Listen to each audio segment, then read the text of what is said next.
أعوذ بالله من الشيطان الرجيم. بسم الله الرحمن الرحيم.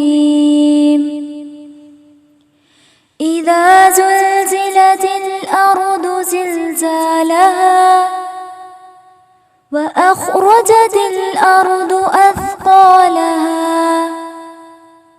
وقال الإنسان ما لها يومئذ تحدث أخبارها بأن ربك أوحى لها يومئذ يصدر الناس أشتاتا ليروا أعمالهم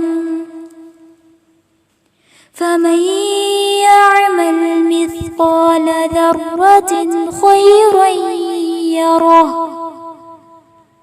ومن يعمل مثقال ذرة شرا يره.